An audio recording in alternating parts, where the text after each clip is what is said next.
Sejam bem-vindos ao podcast O Canteiro. Hoje vamos dar continuidade à nossa série Obras do Começo ao Fim. Vamos lá. E aí, Henrique, como é que você tá? Tudo bom? Tudo ótimo, André. E você? Beleza pura. Vamos dar continuidade, então. Bom, Lembrando, né, que o nosso canal aqui é idealizado para trazer esse viés de contribuição profissional e crescimento para todo mundo. Vamos dar sequência à nossa saga Obras do Início ao Fim. Era isso o nome mesmo? é esse o nome. Então vamos embora. Então, a gente já fez o capítulo de aquisição de terreno, né? Uhum. Falamos sobre projetos, a parte de projetos legais, os projetos de engenharia e os de arquitetura. Não podemos esquecer Não já. podemos esquecer dos nossos grandes arquitetos. Isso. E agora vamos começar a obra. Mas, muito legal. Então, a gente começa a obra com locação do canteiro, Tá locação. ali. Toda essa parte, digamos, de preparo, que eu acho que a gente já abordou um pouquinho lá no começo, quando a gente falou do terreno, né? Entender quais são as características e as necessidades e acessos e tudo mais. E digamos que a gente esteja agora na fase de começar a obra propriamente dita. Então, a gente precisa começar fazendo uma locação, né? Exato. Entender o que são os recuos e o que são as áreas de intervenção mesmo de obra, né? E aí entra um negócio que, quando eu era criança pequena lá em Barbacena, quando o mundo começou, a gente não tinha topografia. Então a gente fazia toda a saída, então ia lá na guia, na calçada, puxava o tamanho da calçada, puxava o tamanho do recuo e começava a implantar a obra dentro do terreno. Só nos triângulos 3, 4, 5, que batendo medida. Exatamente. E aí, assim, com isso, a gente tinha um pouco de segurança do que a gente estava fazendo.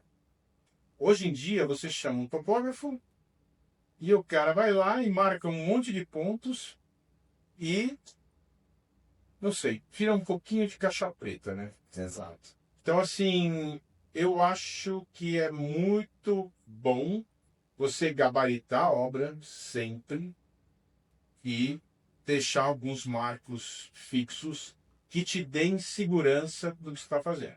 Principalmente porque quando você começa a andar com o equipamento para um lado e do outro, se perdem um monte de marcações, né? Sim, sim. Então é muito importante você ter algum elemento fixo de onde você possa tirar uma medida, onde você possa resgatar alguma informação, né? Sabe que eu queria colocar um negócio que é quase tardio, né? Isso a gente já falar nos projetos e tudo mais.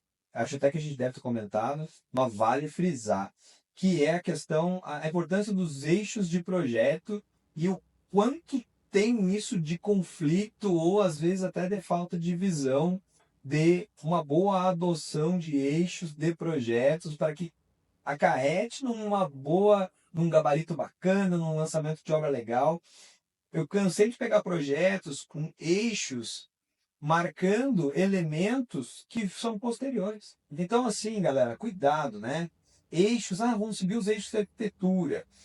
A arquitetura, ela nasce depois da estrutura. Então, os eixos, fatalmente, eles têm que vir, o gabarito da obra tem que vir com elementos que são construídos antes e que sejam referência para todo o tempo.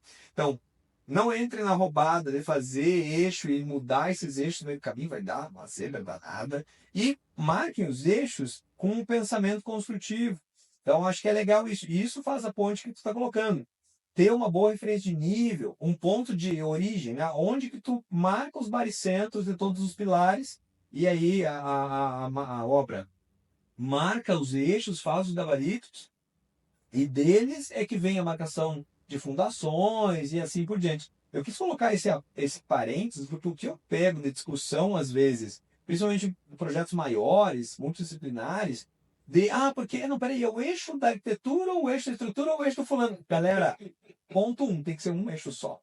É o eixo da obra, né? E tem que ser pensando em elementos que estão lá desde o início, marcos importantes, né? Se não tiver isso, a gente vai derrubar a galera do campo e vai estar lá os Henritos brigando com a gente com toda certeza, com toda razão, né?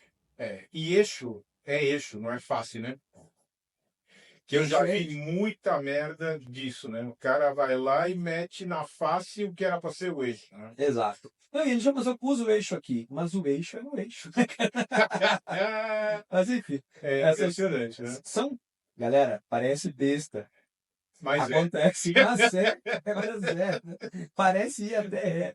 Mas eu acho que vale isso, né? Vale colocar isso. Mas bacana, vamos seguir nisso. Eu acho que é legal. Realmente, nessa cadeia, passamos pela parte processual inicial, paramos lá, executamos os projetos, temos os projetos executivos, só para entender, me localizar. O terreno está pomado, está limpo.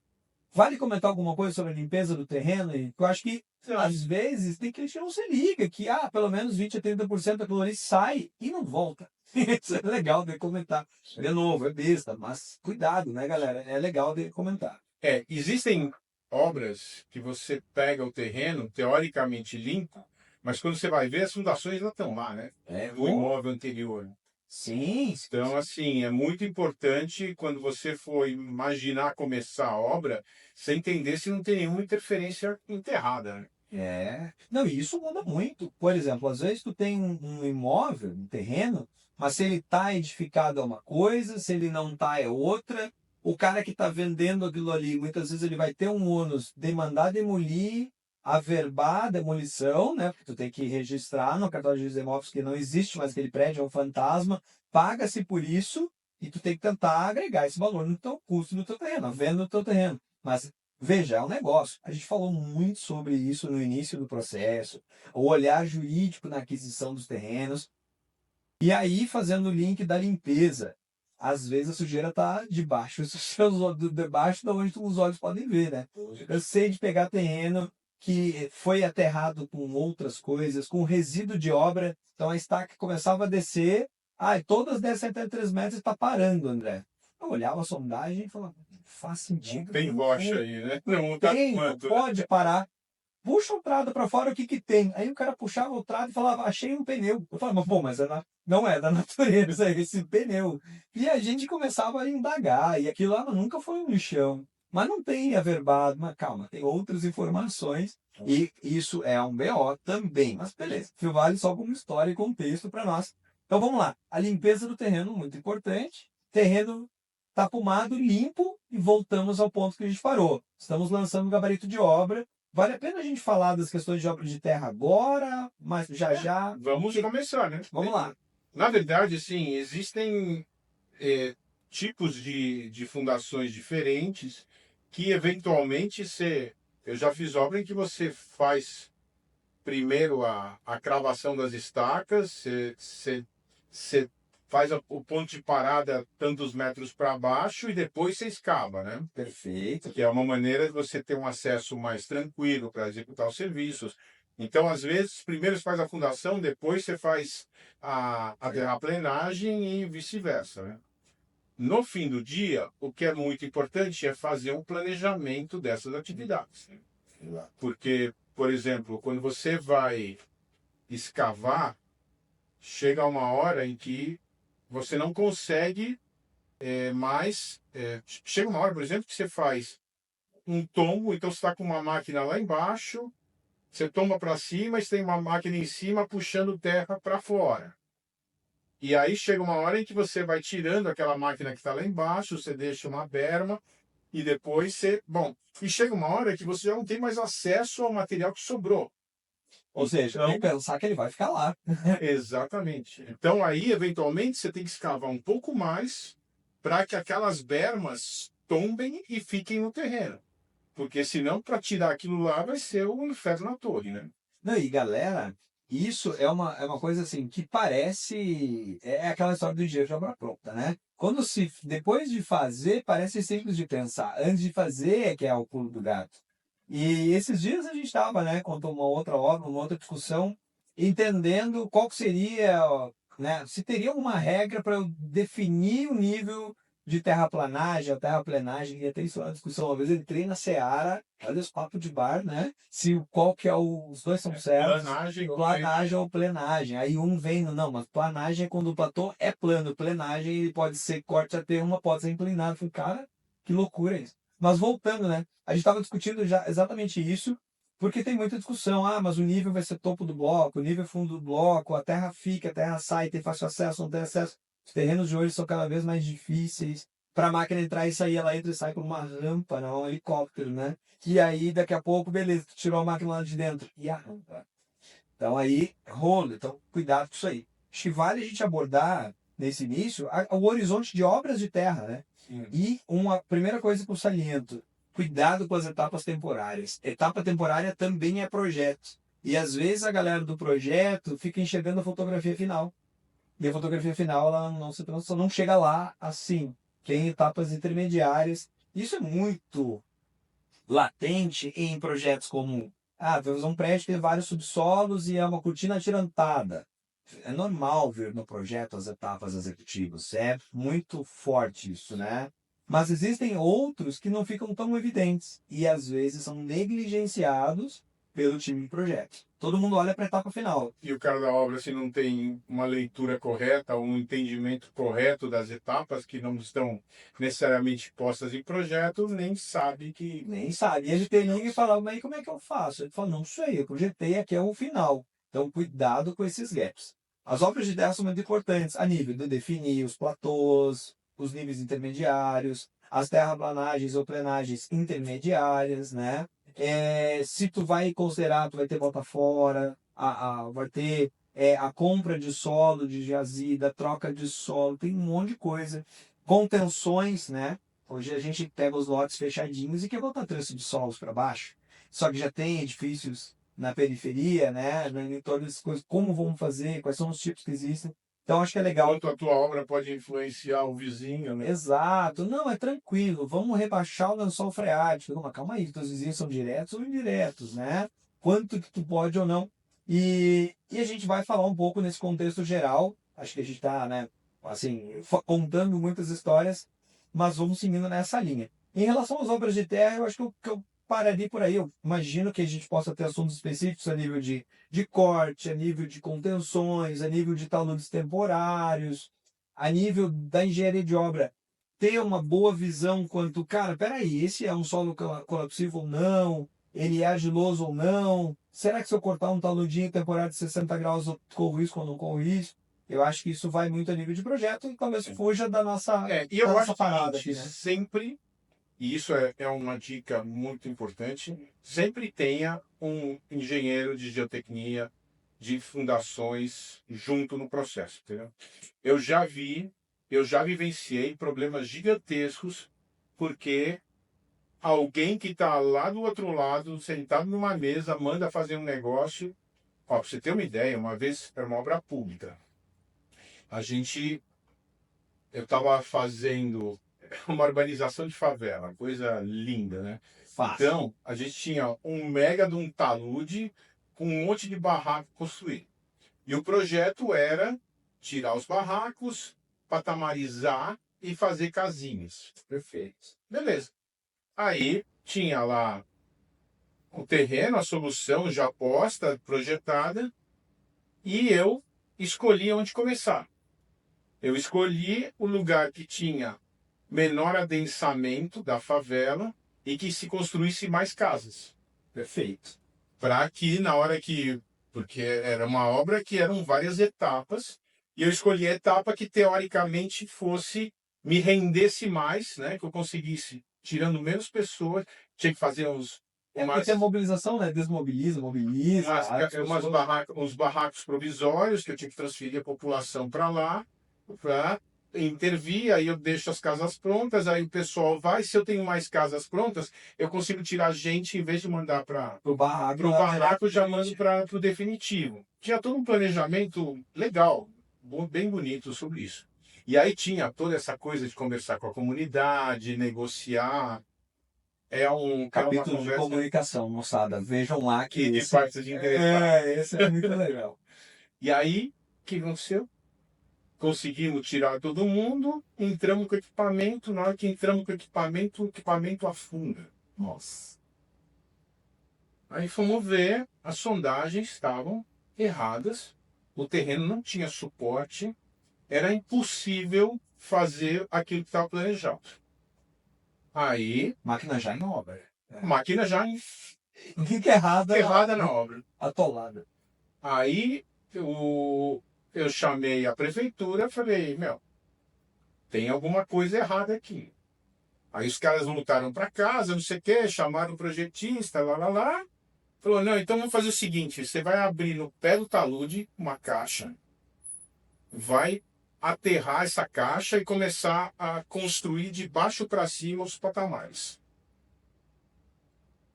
Eu olhei aquele troço, achei meio estranho, chamei o meu geotécnico. E ele virou e falou assim, meu, isso aqui vai dar merda. O terreno é ruim, na hora que você escavar, esse troço desce tudo. Não, e ele rompe por baixo, né? Que nem barragem. Aí eu cheguei na prefeitura e falei, meu, tá errado isso aqui. Aí os caras viraram assim, não, tá certo. E aí eu fui na empresa e falei assim, ó, a prefeitura está mandando fazer isso, nosso consultor está dizendo que isso aqui está errado. Aí a diretoria da empresa chamou o seu advogado e o advogado virou para mim e falou assim, agora você vai na delegacia e vai fazer um BO de preservação de direitos. Caramba! Dizendo que se der merda, a culpa não é tua, que isso daqui foi responsabilidade da prefeitura. E você vai lá e põe isso na ata do diário de obra. Cara, eu vou anotar. Anotem essa, galera. Fantástico. Dito e feito. Olha só. Meu, na hora que começou a obra, o talude desceu. Sim, escorrega por baixo. E aí, os barracos provisórios estavam em cima na rua de cima. Eu tive que tirar a população que eu tinha tirado. Fica aqui que é seguro. Sai daí. Inviabilizou a obra. Que loucura, cara. Teve que mudar de gestão para o próximo prefeito resolver fazer um projeto totalmente diferente e Até porque aquele lá rola a vaidade dele. Ele ia ajoelhar no milho e falar, não, desculpa, errei, então vamos fazer certo? Não ia. Né? Loucura. então, meu, é muito perigoso. Mexer com terra parece que é, lógico, cada obra é uma obra, né? Não é que tudo é difícil, nem que tudo é fácil. Mas ter um especialista para ver a terra é um troço muito complicado. E a gente vai ver isso agora quando a gente for falar de fundações, né? Sem dúvida. Que eu acho que é uma das coisas mais fascinantes que tem na engenharia, porque é um negócio que é feito sob medida, né? Tailor-made para aquele terreno, né? Uhum. Quer dizer, é tudo. É o lugar mais incerto que existe numa obra, é a fundação, né? Exato. Não, inclusive, toda a série de retrofits, recomendo vocês ouvirem, assistirem, é bacana demais. A gente fala muito sobre isso, né? Onde estão as incertezas dos nossos projetos, das nossas obras. E não tem como ter certeza nas fundações. Claro, a gente tem imagens de segurança, a gente tem cálculos. Aliás, a margem de segurança é bizarra, né?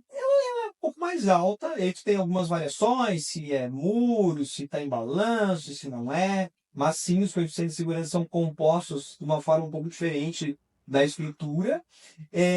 Mas aí tá, se tem, isso é muito legal que colocou. Se tem um olhar de que o coeficiente de segurança é mais alto, mas a variação é tão mais alta também que o tombo também é grande. Então, às vezes, fala, não, tô super seguro e tu não tá. E aí gera um monte de coisa. Tem clientes que às vezes fazem o processo executivo e chega lá na ponta, me liga e fala, cara, não, e agora eu preciso de garantias. Eu falo, existem garantias. Chama PDA ou PDE, né? Que é a prova de carga estática ou a prova de carga dinâmica. Não, mas é caro. A garantia é cara. Né? Mas eu queria que tu me dissesse, eu não tenho. Porque tem uma variação tão grande, né? E agora a gente entra na esfera geotecnia da questão, saindo das obras de terra, vamos para as fundações, né? Quando a gente entra na esfera geotécnica, o teu grau de incerteza é muito grande. A tua composição daquilo ali requer um estudo e um conhecimento de uma área específica. Nós, engenheiros civis, não estamos preparados para isso. Os cálculos para se dimensionar fundações são cálculos empíricos, são equacionamentos empíricos. Inclusive, recentemente, autores atuantes ainda, grandes nomes do mercado, né, como o professor Carlos Medeiros, de Brasília, assim, está modificando e aprimorando os equacionamentos que existem empíricos hoje. Diversos estudos, e tem estudos em Espírito Santo, que foram lá, executaram conforme a norma, com o grau de segurança da norma, fizeram os testes e Choveu em 80 estacas. Então, galera, respeitem a geotecnia, respeitem as fundações. É um lance bem peculiar, bem delicado. E aí, claro, imagina, né? Vamos na norma. A norma te fala assim, bom, até 400 metros quadrados, o terreno tem que ter 3 pontos. Bem, quem me disse... Estamos falando de sondagem agora. Estamos falando de sondagem agora. Então, o que é o quê? É campanha de reconhecimento geotécnica do teu lugar. Então, é a emenda com a geotecnia. E a gente vai falar, faz uma sondagem que, assim, alguns clientes brincam, eu às vezes brinco com clientes. Eu estou botando uma obra de 200 milhões de reais em cima de uma análise que é feita com um golpe, né? É meio precário, um dado nível de tecnologias que a gente tem hoje, né? Mas, enfim, se faz um teste, né? Se faz ensaios SPT, que são uma sonda, né? Que vai tendo golpes e vai tirando aquele solo, avaliando quantos golpes tu gastou para colocar seções de 15 centímetros dentro do ensaio. Legal. E aí, isso a gente faz uma campanha de 3 furos. E quem me disse que são os piores 3 furos? Não são. Não são. A norma te fala, quanto mais furo, mais média, mais isso. Tu pode fazer ensaio. Com os ensaios, muda os teus coeficientes de segurança. Quanto mais ensaio, menos ensaio. A norma já te obriga acima de 100... E a gente está falando de fundação profunda, tá? Fundação rasa é outro esquema. Fundação direta, não sei se vale a pena a gente fazer essa Depois a gente, vamos seguir na Aí- sondagem, depois a gente entra na seara. na tipologia. Dos tipos, né? Mas aí a gente está tendo essa sondagem, né? Faz uma investigação do solo, e aí o teu grau de segurança, cara, eu vou pegar, eu tenho lá de pegar a pior sondagem. Bom, mas o meu GT pergunta, quem te disse que aquela é? Então tu acertou magicamente o pior ponto? É muito difícil, pessoal. Então são médias. Aí entra as histórias do olhar dos coeficientes de segurança é alto. Nem tanto.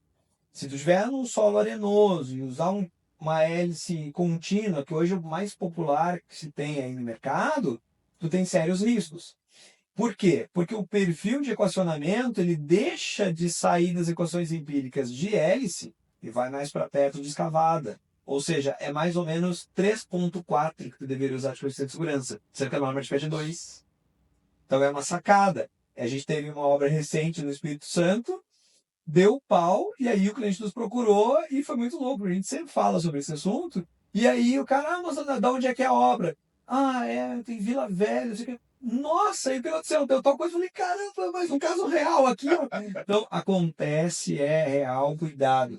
Levantamento, campanha geotécnica, ensaios, não pouquem isso, sabe?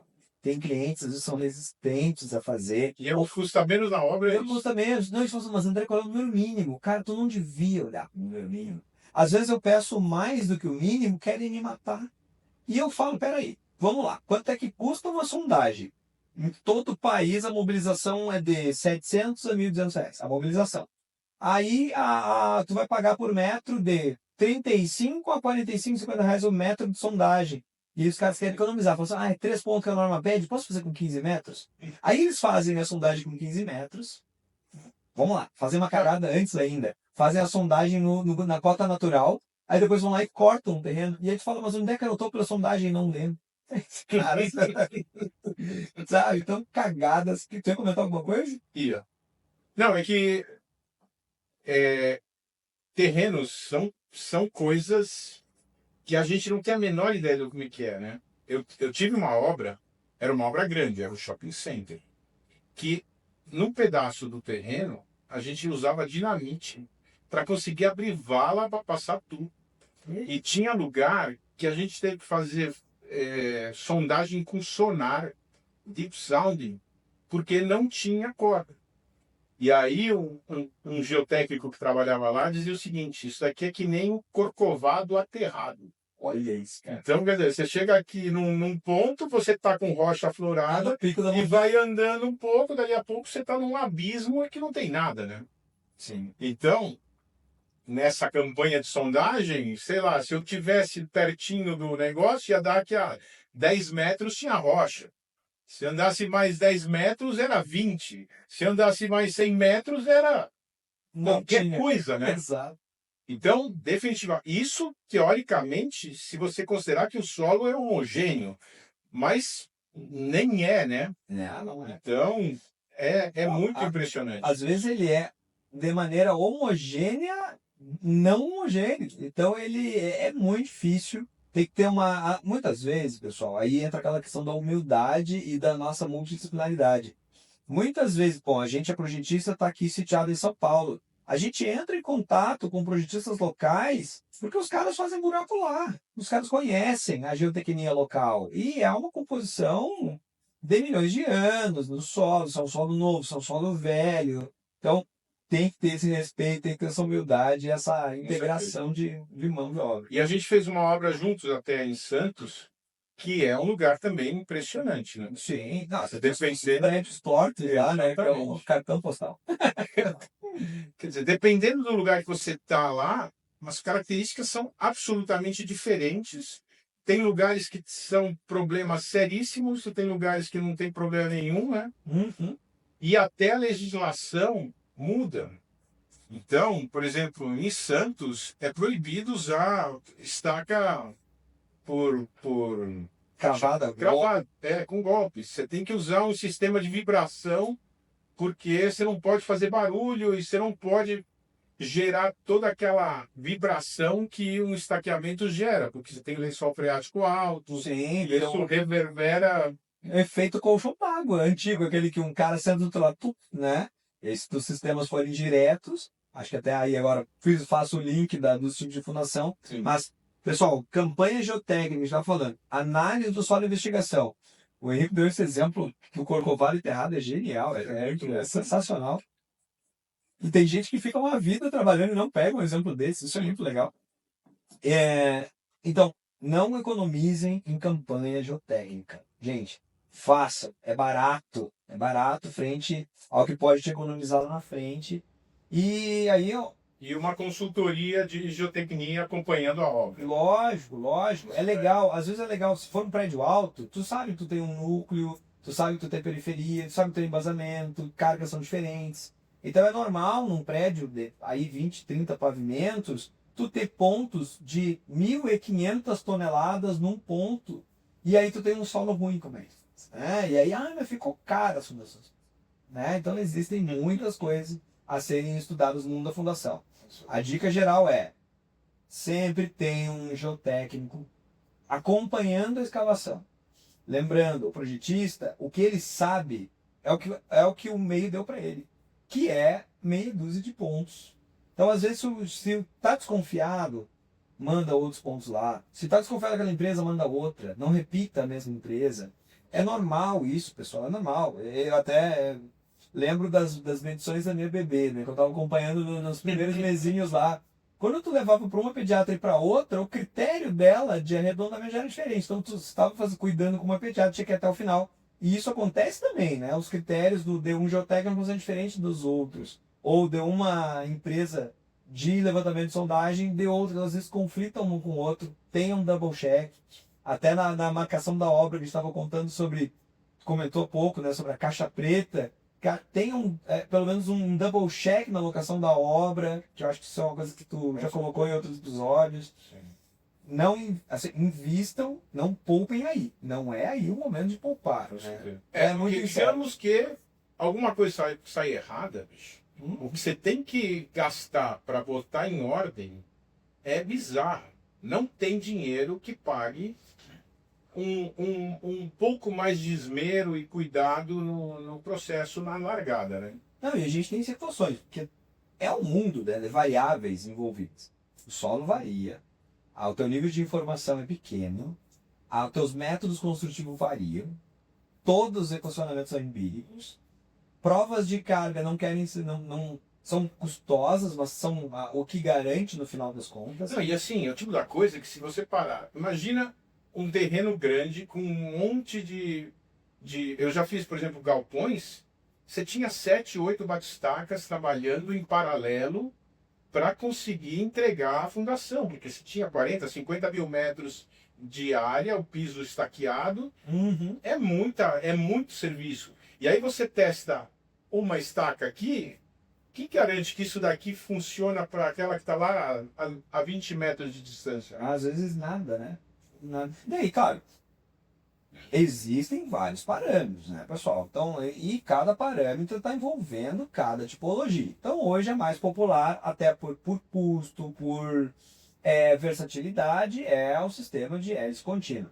Vamos lá. Tipos ali, nem quero entrar nessa seara, mas acho que para a galera que nos acompanha, às vezes investidor, todo mundo que é interessado na construção civil, a gente parte de sistemas diretos e indiretos. Direto é que eu estou apoiando a minha estrutura diretamente no solo, é um apoio de contato direto.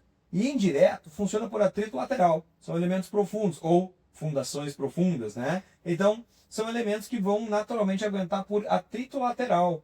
E aí depende da característica do terreno. Lógico que quando tu começa a aprofundar muito, quem tu encontra? Água. E aí dança alguns tipos. Sistemas já não funcionam mais na água. E o sistema, por exemplo, de hélice contínua, tem toda uma questão de, e aí, vai usar esse de ponto ou não? Como que o trado se comporta? Como que a metodologia de cálculo se comporta? É arenoso, não é arenoso? É argiloso? É coesivo, não é coesivo? É colapsável? Gente, a quantidade, a variação na esfera fundações é louca, é muita coisa. Então, se preservem nos empreendimentos de vocês, façam boas campanhas, invistam nos cheques disso, para que a coisa ande bem. E aí tu execute com mais, né, tranquilidade.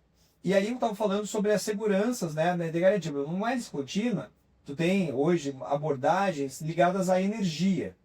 E aí tem uma seara, uns estudos tão bacanas, eu estou colocando isso já como uma coisa meio de ponta aqui, mas é uma técnica aprofundada, mas que é tão legal, que vocês imaginem que o solo fosse uma rolha e tu vai pegar um saca-rolhas. Quando tu coloca o saca-rolha numa rolha e tu gira, ele não desce o passo daquele helicoidal, né? Uhum. Então, às vezes, quando o solo é duro, tu tem que... Ou o solo é duro, tem uma determinada característica e tu tá fazendo uma hélice contínua, tu tem que ter um controle de velocidade de perfuração, o torque que essa máquina está exercendo, e aí tu faz um cálculo de energia gasta para te furar. Em tese, né? Tu consegue agora adivinhar a capacidade resistente daquela estaca pelo gasto de energia que tu teve nisso.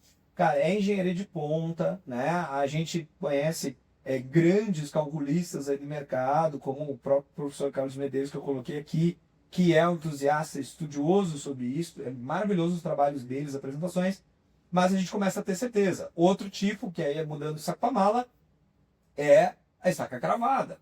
Tu tá cravando ela. Então tu tem dois parâmetros básicos, que é nega e repique, né? Então o que é a nega, né? Quando ela se nega de descer de fato. Então ela é um número de golpes ali, quanto que ela desce para que tu pare aquela execução ou não. E às vezes é muito louco, né? Então eu projetei, aconteceu comigo semana passada, um projeto, tinha um tanque de 45 metros de diâmetro, gigantesco, de uma indústria, e o projeto tinha que cravar até 17. Me ligaram e falaram, André, não passa de 15,5. Qual é a nossa postura? Aí agora, eu errei, não, cara. Eu mostrei, olha na sondagem aqui, diz que tem que chegar até 17. Chegou em 15,5. E agora? Deu preguiça? Parou porque parou, né? Então, eles têm que passar, tem que ter acompanhamento, controle de qualidade de execução, para o técnico na obra, e aí entra a questão do termo geotécnico também, o técnico na obra conseguir tirar os parâmetros de nega e repique, mandar para nós um projeto de fazer um cálculo de trás para frente e falar, bom, dado que chegou nessa nega e repique, está dando a capacidade de carga de projeto. Então, sim, tem sistemas que a execução já tem uma certa garantia. Sim. Né? Mas existem também agora, a gente pode dar o exemplo da hélice contínua com controle de energia. Mas e se forem estacas flutuantes? O que é uma estaca flutuante, pessoal? É uma estaca que está fazendo lá do corcovado, enterrado, que ela vai chegar num vai ter uma determinada profundidade que é só o atrito lateral que segura a onda dela. Eu já fiz estacão com 40 metros de profundidade que não tinha ponta, não tinha Não, e que normalmente é a limitação da máquina. Vocês pararam na máquina, né? Então é isso. E aí o que acontece? Você vai aumentando o diâmetro dela para conseguir pegar a carga que você quer, mas... Não, e tem várias coisas. Outra coisa que dá BO direto. Pessoal, dependendo do teu solo, quando tu for concretar a estaca, ela não é um cilindro que nem esse copo bonitinho. Ela tu tem um super consumo, um sobreconsumo, dado que tu injeta esse concreto, ele sai da estaca. E aí isso também dá BO. Aí o cliente começa a gastar mais concreto que imaginou. Mas tá, é uma imperícia muito grande. Por que a gente está contando todas essas histórias? Respeitem a execução e o projeto de fundações, que é rolo. E sempre, sempre, sempre para tudo. Na hora que você não sabe, chame alguém que saiba mais. Excelente. Então, assim, o geotécnico é o cara que tem mais know-how, que passa a vida fazendo isso, que está vendo a tua obra, mas já viu a obra de um monte de parceirinhos e sabe mais histórias do que eu, que o André e que um monte de gente, né? Não, nossa engenharia, é que até o exemplo foi muito bom, vou ficar agarrado nele agora. Tipo, tem nossa engenharia vai falar assim, ó, cara, fiz o SPT, 10 metros de rocha, pá. Não, mas peraí, uma composição geotécnica, será que isso é um morro enterrado? E aí tem uma regionalidade, uma formação. Esse solo veio da onde? Que composição ele é? Ele é paleolítico, né? Cara, existe todo um estudo para te dizer o que é aquilo lá. Isso vem da geotecnia. Respeita a geotecnia. Galera da civil, meus colegas, vamos ser humildes e chamar todo mundo, trabalhar sempre com o máximo de mãos possíveis e ter resultados maravilhosos. Nosso cliente final, lá o investidor lá na ponta, tem que ter sucesso e é para isso que a gente está aqui. Sim. E é o tipo da coisa que é o seguinte, quando você fala que vai gastar mais porque você está fazendo um negócio seguro, o cara pode até chiar, mas se ele vai virar e falar assim, não, então faz qualquer merda, não vai, né? Não, e aí a responsabilidade tá na tua, daí, né? E aí? Tá? É porque pedir é muito importante, né? Ele fala, não, mas eu quero, faz aí, faz aí. No momento que tu fala, olha, não garanto, portanto, não tá sob minha responsabilidade técnica. Invariavelmente rola um passinho para trás e fala, não, então tá bom. Mas é importante, né? E eu acho que é legal isso, pessoal. Discussões sobre responsabilidade técnica. Recente eu tive uma também sobre isso, sobre a interação de um prédio alto e das fundações, aonde a gente tinha vários elementos em alavancas, né? Alavancas, pessoal, é quando eu tenho que fazer uma fundação rente à beirada, ao término do meu edifício, do meu terreno, mas a máquina não chega lá, a máquina não é colada lá, né? Então a máquina tem que ter um recuo. Se eu tenho que pegar um elemento lá, é uma alavanca que vai fazer isso pegar. E a gente entrou numa super discussão, tudo, até que chegou uma hora que eu falei assim, olha, cara, a superestrutura que se caracteriza, galera, do bloco de coroamento, o que é o bloco de coroamento? É o elemento que junta as estacas, que pega a carga do meu prédio e distribui para as estacas, para a cabeça das estacas, mas e aí tem uma seara técnica, mas ok. E aí tu tem uma responsabilidade que tem um limite. E falando em limites, a gente falou dos stakeholders, né? Então, entender o limite de cada um e as responsabilidades atreladas a cada um. Pode acontecer no projeto de vocês que tenha dado um momento que é ou um cachorro com 2 donos que morre de fome, né? Ou não tem dono nenhum. E é quando tu vê, tu tá descoberto. E isso causa vários problemas. Problemas de seguro, dá um pau. Aí tu aciona o teu seguro de obra, aí vai se descobrir que não tinha uma responsabilidade técnica dizendo que eu tô dando só. Roubaram meu carro, você não seguro. Mas se provar que tu deixou aberto com a chave dentro, talvez tu não ganhe, né? Cuidado, cuidado, galera. É importante isso. Mas é um assunto muito legal, né? É. E acho assim, a gente pode desenvolver mais e mais no detalhe, né?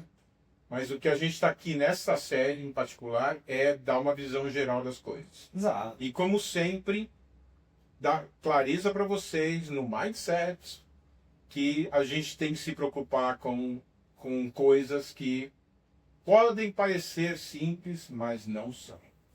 Não, e na abordagem de complementar de maneira, né, na linha da educação profissional, as nossas universidades. Mas André, quais os tipos de destaque existem? Não é o nosso papel aqui passar isso. Claro que existem novas tecnologias, até eu estava te contando esses dias sobre o Expanded Body, que é um corpo expansivo na ponta dos sistemas de hélice contínua, puta tecnologia nova, bacana pra caramba. Então existem muitas soluções por aí. E aí, solução é solução. Chame o especialista, faça um trabalho direitinho. Mas eu acho que em linhas gerais é mindset. Cuidado, não negligencie coisas que a gente às vezes não sabe e tá tudo bem não saber. Porque às vezes a vaidade não permite que a gente, ou se permita não saber, porque é importante esse respeito. Faz parte do nosso projeto começar a fazer entrevistas em breve. E eu acho que trazer um cara de geotecnia ia ser um belo de um assunto. Não, né? sem dúvida, sem dúvida. Não, e até de linhas geotécnicas diferentes, né? Porque tu tem especialistas de cada localidade, que vivenciaram cada coisa, ou que são entusiastas de uma metodologia, e aí é legal para confrontar vem cá, vale a pena a metodologia ou não? Então acho que tem muito pano para manga. Vai ser bacana a gente ter esses episódios mais genéricos e também a gente vai ter os episódios bem específicos. A gente vai fazer uma galera de peso para contribuir com a gente. Legal. Joia? Bom, galera, curtam, comentem e compartilhem esses nossos vídeos, tá? E vamos crescer junto aí, construir conhecimentos. É isso, nos demandem, galera. Cobrem da gente, nos coloquem na saia justa, que a gente vai sempre trazer um conteúdo bacana para vocês. Valeu e até a próxima. Até a próxima. Obrigado.